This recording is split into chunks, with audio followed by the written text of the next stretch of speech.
कि अगर आप बात करते हैं कांग्रेस पार्टी की तो ये बिना गांधी फैमिली की नहीं चल सकती, ये रियलिटी है। ठीक उसी तरीके से अगर भारतीय जनता पार्टी की आप बात करें तो वो बिना आरएसएस के गाइडेंस के वो भी नहीं चल सकती। कांग्रेस पार्टी की सरकार बनती है या वो मेजॉरिटी में आते हैं 2029 में, तो राहुल गांधी के जो इंटरनेशनल रिलेशंस हैं उसको लेकर क्या अप्रोच हो सकता है?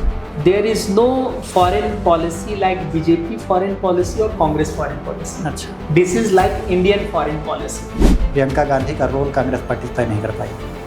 आपको क्या लगता है फ्यूचर में प्रियंका गांधी का क्या रोल होगा? देखिए, दो power centre with in Congress party नहीं बने, इसलिए प्रियंका जी हमेशा सपोर्टिव नेचर में ही रहे। कई मीडिया हाउस वो लोग चला रहे हैं जो पूरी तरीके से बीजेपी को सपोर्ट करते हैं। तो ये क्या राजनीतिक मजबूरी होती है आपको लगता है? पॉलिटिक्स में ऐसा क्या चार्म है कि वो आदमी एक बार घुसा तो निकल नहीं पाता? मुझे लगता है कि मोदी जी का युग खत्म होगा तो फिर अलायंस का सरकार का युग कम से कम 10-15 साल तक चलेगा, दोबारा शुरू हो जाए। चलेगा। संजय सर, जब परिवार की बात हो ही रही है, उसकी पॉलिटिक्स की बात हो रही है, पर्सनालिटीज़ में कंपैरिजन की बात हो रही है, तो परिवार की और पार्टी की एक आइडियोलॉजी की भी बात हो जाए तो ज़्यादा अच्छा है। हम सब जानते हैं कि नेहरू जी तो विदेश से पढ़ के आए थे और वो फेबियन सोशलिस्ट थे। फिर इंदिरा गांधी भी सोशलिज्म की तरफ काफ़ी टर्न होती हैं और अपनी पॉलिसी हिसाब से बनाती हैं। ये राजीव गांधी पर भी सोशलिज्म का कांग्रेस पार्टी मानी ही जाती है थोड़ा सोशलिस्ट टर्न। लेकिन राहुल गांधी के टाइम आते आते हम क्या इनकी एक आइडियोलॉजी देख रहे हैं? क्या लेफ्ट की तरफ ज़्यादा टर्न हो रहे हैं या राइट की तरफ टर्न है? क्या आइडियोलॉजी अभी आपको दिखाई देती? देखिए, हम ऐसा मानते हैं कि कांग्रेस पूरी तरीके से लेफ्ट की तरफ टर्न तो कर नहीं सकती, लेकिन ऐसा प्रतीत होता है कि ऐसा अगर हम देखें तो जब नेहरू जी भी प्राइम मिनिस्टर बने तो सोशलिस्ट आइडियोलॉजी और सोवियत मॉडल ऑफ डेवलपमेंट से बहुत इन्फ्लुएंस था, लेकिन उन्होंने कभी भी कैपिटलिज्म का विरोध नहीं किया। तो हम लोगों ने मिक्स्ड इकॉनमी इन्वेंट किया कि भाई हमारा एक मिक्स्ड इकॉनमी, हम पूरी तरह से ना सोशलिस्ट रशिया के जैसा ना यूएस के जैसा कैपिटलिस्ट। इंदिरा जी का भी था बैंकों का नेशनलाइज करना, कोल माइंस का नेशनलाइज करना, गरीबी हटाओ का नारा देना, तो एक सोशलिस्ट अप्रोच रहा है।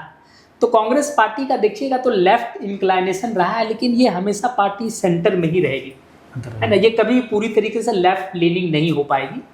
उसका कारण कभी कभी ऐसा लगता है कि चूंकि पार्टी अभी सत्ता से बाहर है तो एक रेडिकल आइडियाज आता है कि नहीं, इनहेरिटेंस टैक्स लगाना चाहिए, जितना जनसंख्या उतना हक होना चाहिए, और जिस तरीके से थोड़ा फ्रीबीज जो बात करती है पार्टी, वो थोड़ा सत्ता के बाहर रहने से ऐसा लग रहा है। बड़े बिजनेसमैन के खिलाफ बोलते हैं। बड़े बिजनेसमैन के खिलाफ बोलते हैं, लेकिन आप देखेंगे तो कांग्रेस पार्टी में जिस तरह से इंटेलेक्चुअल लोग हैं, चाहे वो उस समय मनमोहन सिंह थे या फिर मोंटेग सिंह अहलूवालिया थे या अभी रघुराम राजन जी भी ऑलमोस्ट कांग्रेस की आइडियोलॉजी को ही फॉलो करते, तो इनमें जितने इकोनॉमिक्स हैं, इंटेलेक्चुअल लोग हैं, ये कभी भी इसको पूरी तरीके से लेफ्ट में जाने देंगे ही नहीं। ये हमेशा इसको सेंटर में रखेंगे, centre, and it will be inclined towards left. तो मेरे हिसाब से इनके कुछ स्टेटमेंट से कुछ एजेंडा से लग सकता है कि ये पार्टी थोड़ी इंक्लाइन हो रही है बहुत ज़्यादा लेफ्ट से। कन्हैया कुमार जी का आ जाना कांग्रेस पार्टी में और कभी कभी कुछ ऐसा स्टेटमेंट दे देना, तो लेकिन ये पार्टी हमेशा सेंटर ही रहेगी, सेंटर लेफ्ट रहेगी, सेंटर लेफ्ट रहेगी हमें लगता है। हाँ, लेकिन ये जो आइडियोलॉजी है, तो हम ये देखते हैं कि आइडियोलॉजीज़ का इम्पैक्ट फॉरेन पॉलिसी पर भी बहुत पड़ता है। जैसे भारतीय जनता पार्टी के बारे में माना जाता है कि थोड़ा राइट विंग है, तो जब इजराइल और गाजा का कन्फ्लिक्ट होता है वहाँ पर, तो थोड़ा इजराइल का मतलब ज़्यादा झुकाई दिखाई देती है। तो अगर कांग्रेस पार्टी की सरकार बनती है या वो मेजॉरिटी में आते हैं 2029 में, तो राहुल गांधी के जो इंटरनेशनल रिलेशंस हैं उसको लेकर क्या अप्रोच हो सकता है? ये एक बात तो है कि जैसे आप इंडियन फॉरेन पॉलिसी का बात करते हैं तो उसमें एक शशि थरूर जी का बहुत अच्छा स्टेटमेंट आता है कि there is no foreign policy like BJP foreign policy और कांग्रेस फॉरेन पॉलिसी। अच्छा, this is like Indian foreign policy. तो फॉरेन पॉलिसी में अभी मोदी जी प्राइम मिनिस्टर है, कल को राहुल गांधी जी होंगे, बहुत बड़ा कोई चेंज आने वाला नहीं है। हम चाइना के ऊपर तब भी हार्ड रहेंगे, जैसे मोदी जी आज बहुत उसको जो डील कर रहे हैं बहुत स्ट्रिक्टली डील कर रहे हैं, वैसे कांग्रेस भी करेगी चाइना की तरफ। और रसिया से हमारा संबंध वैसा ही रहेगा, हिस्टोरिकल जो हमारा संबंध आज है वैसे रसिया से भी रहेगा। यूएस से संबंध भी वैसे ही रहेगा। मनमोहन सिंह जी के टाइम न्यूक्लियर डील से कितने बड़े बड़े डील यूएस से हुए। फ्रांस से राफेल डील है, फ्रांस से भी संबंध वैसे ही रहेगा। थोड़ा सा जैसा कि आपने बताया कि इजराइल फिलिस्तीन में थोड़ा बहुत 19-20 हो सकता है कि कांग्रेस पार्टी आई तो थोड़ा सा लिबरल ज़्यादा रहेगी, फिलिस्तीन के प्रति झुकाव ज़्यादा रहेगा, चूँकि उनसे भी हमारा हिस्टोरिकल संबंध रहा है। थोड़ा सा हो सकता है इजराइल से कम हो।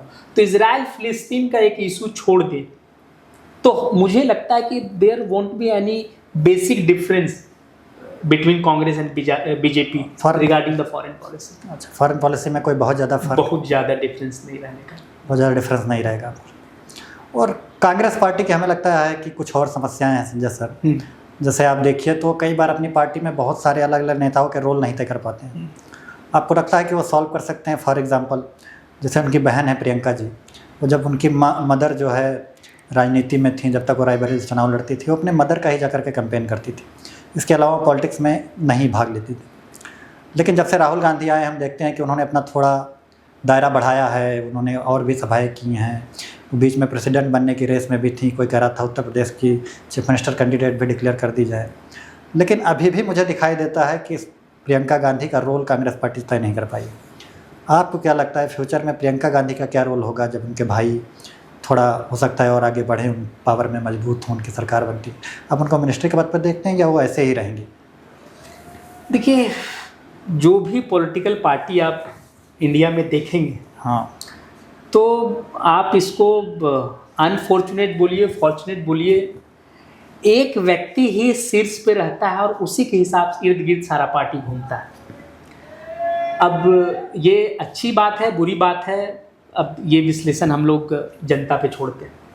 देखिए, 2 power centre with in Congress party नहीं बने, इसलिए प्रियंका जी हमेशा सपोर्टिव नेचर में ही रहेंगे। मेन तो राहुल जी ही कांग्रेस चलाएंगे। उसका सबसे बड़ा कारण है कि अगर आप 2 पावर सेंटर बना देते हैं तो दोनों के पास 6-6, 7-7 ग्रुप ऑफ लीडर्स जुड़ जाते हैं और फिर ये कॉन्फ्लिक्ट पैदा करना स्टार्ट करते हैं दोनों में। तो पावर सेंटर एक ही रहे तो राहुल जी ही लीड करेंगे, वही पार्टी को, और कल को सरकार में भी आएंगे तो वही मेन डिसीजन मेकर रहेंगे, और प्रियंका जी हमेशा से एज ए सपोर्टिव रोल में रहेंगे। उसका कारण है कि किसी तरह का कन्फ्यूजन ना हो, पावर सेंटर हमेशा एक रहे। नहीं तो ये जो सपोर्टिंग रोल वाली बात होती है, सपोर्टिंग रोल किस नेचर का होगा? जैसे कि हम मोदी शाह के बीच में रिलेशन देखते हैं, उस टाइप का कुछ हो सकता है, या हम स्टेट में अलग अलग देखते हैं कि अगर राहुल गांधी मान लिया प्रधानमंत्री बन जाते हैं 2029 में, तो हम क्या ये देखेंगे कि प्रियंका गांधी फिर होम मिनिस्ट्री बन जाएंगी जैसे कि अमित शाह हैं, या फिर ऐसा होगा कि उन्हें कांग्रेस अध्यक्ष बना दिया जाएगा? किस टाइप का रोल है? या वो बस अपने भाई का जा करके कैंपेन करेंगी और वो पॉलिटिकल इसमें कभी नहीं आएगी? सपोर्टिंग रोल में है कि अगर राहुल जी सरकार में आ गए या प्राइम मिनिस्टर बनते हैं तो वो संगठन संभालेंगे, इस तरीके से यही सपोर्टिंग रोल होगा। वो तो एक ऐसी परिस्थिति आ गई कि वायनाड का सीट इनको छोड़ना पड़ा तो प्रियंका जी फिर वापस से आ गई, प्रियंका जी जो है सो यहाँ से लड़ेगी। अदरवाइज आप देखते तो हो सकता है Priyanka ji member of parliament ही ना बनती अगर वायनाड वाला सीट खाली नहीं करना, खाली हो जाता। तो इससे आप पता चलता है कि उनका रोल जो है कहीं ना कहीं एज ए सपोर्टिंग ही रहेगा। राहुल गांधी की जब इमेज की बात होती है संजय सर, तो उसमें एक और बहुत बड़ा आरोप कांग्रेस पार्टी की तरफ से लगाया जाता है, बार बार वो मीडिया संस्थानों पर आरोप लगाया जाता है, चाहे वो मेन स्ट्रीम मीडिया हो या फिर चाहे सोशल मीडिया हो, कि इन्होंने जो है भारतीय जनता पार्टी का पक्ष लेकर राहुल गांधी की छवि काफ़ी ख़राब की। उन्हें पप्पू बनाया, उनके जो है भाषण है उनको काट करके इस तरीके से दिखाया ताकि उनकी इमेज ख़राब हो। आपको इस आरोप में कितना दम लगता है? देखिए, ये जो बात जो आपने बोला कि मीडिया बहुत ज़्यादा पोलराइज तो रही और ख़ासकर बीजेपी के फेवर में भी रही, और कई मीडिया हाउस वो लोग चला रहे हैं जो पूरी तरीके से बीजेपी को सपोर्ट करते हैं। तो ये जो हम मीडिया को 4th पिलर ऑफ डेमोक्रेसी बोलते हैं, ये उसके लिए कहीं ना कहीं बहुत हानिकारक तो है। और इसका आपको समझ में आता है कि मीडिया धीरे धीरे खुद कितनी ग्राउंड से दूर हो गई, ग्राउंड रियलिटी से दूर हो गई, वो आप एग्जिट पोल से समझ सकते हैं। सारे के सारे एग्जिट पोल बीजेपी को 340, 350 से कोई कम दे ही नहीं रहा, 400 दे रहे थे कुछ तो। और वो देखिए, एक मीडिया भी होती, अगर एक मीडिया हाउस भी होता जो बोलता कि नहीं, इस मीडिया हाउस ने या इस चैनल ने बोला था कि नहीं बीजेपी का 250 से ऊपर नहीं जाएगा, एकमात्र साइकोलॉजिस्ट थे जो पूरी तरीके से बायस्ड हैं, कांग्रेस पार्टी के लिए ही ऑलमोस्ट काम करते हैं। वो योगेंद्र यादव जी ने जरूर बोला कि बीजेपी 250 तक सिमट जाएगी, लेकिन उनका बात को कोई सीरियस नहीं रहा था, क्योंकि उनका पूरी तरह से पता चलता है इनकी आइडियोलॉजी क्या है, पार्टी से एफिलिएटेड है ना। तो ये बहुत बड़ी मतलब कि विडंबना रही कि मीडिया हाउस सारे के सारे एक ही बाहों में बहे चले गए, जो ऐसा कभी हुआ नहीं भारतीय राजनीति में। कई बार एग्जिट पोल हम लोग देखा, लेकिन एक दो मीडिया वाला कम से कम होता था जो अपोजिशन को भी जिताता था। इसमें तो सब रूलिंग पार्टी को ही जिताने में लगे थे। तो इसमें कोई दो मत नहीं है कि मीडिया को स्वतंत्र तो करना होगा, उसमें जो रिस्ट्रिक्शन है उसको आप किसी तरह से जैसे भी आप उसको डराते हैं, धमकाते हैं, ईडी का छापा मरवाते हैं, ये सब तो कम करना होगा, ख़त्म करना ही होगा। मीडिया को एज ए इंडिपेंडेंट एंटिटी फिर से बनना पड़ेगा, और मीडिया को भी अब लगा होगा कि अब आप जो है सो इस तरीके का पोलराइज्ड एटमॉस्फेयर नहीं बना सकते, आपको इम्पार्शियल होना पड़ेगा, तब लोगों को आपके प्रति एक विश्वसनीयता बना रहे। इसी तरह से बायसनेस होंगे तो आज देखिए सोशल मीडिया के कई अलग अलग साधन हैं, ट्विटर है, फेसबुक है, यूट्यूब है, वहाँ लोग अपनी बात बेबाकी से रखते हैं, और जो मीडिया सबसे ज़्यादा बायस्ड है उसकी खिंचाई भी सबसे ज़्यादा होती है। तो ये सुधारेंगे अपने। मीडिया बदनाम हो चुकी है एक तरीके से, हम ये कह सकते हैं। एक और पैटर्न मैं नेहरू गांधी परिवार में नोटिस करता हूँ, उसके बारे में आपसे जानना चाहूँगा। हमें जानते हैं कि सोनिया गांधी जब शादी करके राजीव गांधी से आई थी तो उनका राजनीति में कोई इंटरेस्ट नहीं था, बल्कि वो तो दूर रहना चाहते थे। आपको यह पता होगा कि राजीव गांधी जब प्रधानमंत्री बनना जा रहे थे, सोनिया गांधी की बिल्कुल इच्छा नहीं थी। लेकिन आप कंडीशन देखिए कि राजीव गांधी की डेथ हुई, उनकी दादी की डेथ हुई जो इंदिरा जी थी, और सोनिया जी को खुद राजनीति में आना पड़ा। और आज ऐसी स्थिति है कि वो अपने बेटों को भी पॉलिटिक्स में न केवल पुश कर रहे हैं, उनके लिए सीट छोड़ा। तो ये क्या राजनीतिक मजबूरी होती है आपको लगता है? पॉलिटिक्स में ऐसा क्या चार्म है कि वो आदमी एक बार घुसा तो निकल नहीं पाता? इसके दो कारण हैं, दो चीज़ आपको समझना होगा इसमें। देखिए, भारतीय राजनीति में डेमोक्रेसी तो आ गया है, लेकिन लोग जो है वो हमारा जो डेमोक्रेसी है उस हिसाब से उतने मैच्योर आज भी नहीं हो पाए।